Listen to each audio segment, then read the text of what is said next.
My name's Nickson. I work at MyFM. I'm 31, I'm married, I'm a proud parent to a dog.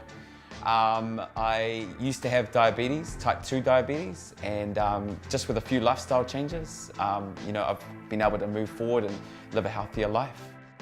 I was 23 at the time.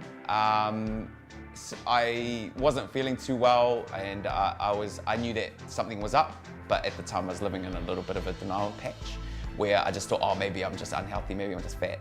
But there was like a few signs that I knew weren't right. Like going to the toilet regularly, like that was a bit weird. I knew that my body wasn't keeping up with some of the stuff that I wanted to do mentally. I didn't want to like stress my mum out about it. I just think that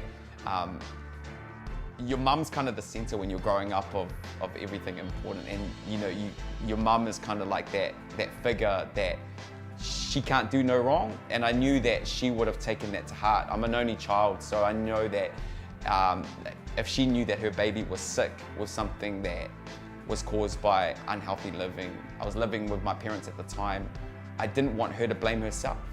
And I know that that's a big thing for Polynesian children, especially like sons. You never want to put your mum in a situation where she feels like it's her fault, or that she could have done something to help but she didn't.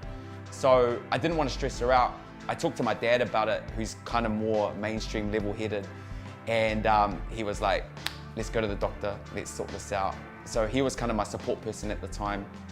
I knew that there would be some emotion attached, but he would go in with the mentality of let's just get this fixed. So him and I went into the doctors. At the time I was diagnosed with pre-diabetes, and then after not making changes initially, because I thought I was the man, that's when I officially became type 2 diabetic. So and at that point, I knew that I had to make a change. I knew that it got serious.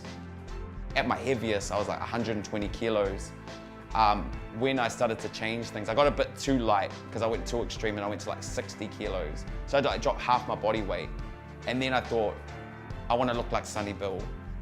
Let's go to the gym and start doing cardio, weights, and eating protein, eating proper foods. This is probably the healthiest I've ever been in my whole entire life right now.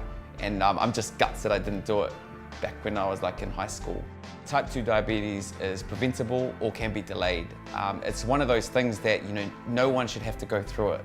As a Pacific Islander, my job now is to encourage people to not do what I did in the past, but to start making these changes now so then they can live healthier lives. The rate of Pacific Islanders getting type 2 diabetes is insane. 1 in 3 Pacific Islanders over the age of 45 are getting diabetes, and that is so high for a group that seems to think that they're so strong, and we need to be strong, but we need to be strong and healthy at the same time. My goal one day is to be a dad and be able to keep up with my kids and go to the park and push them around on the swing and run around the park with them and not have to sit down because I'm too fat or too tired.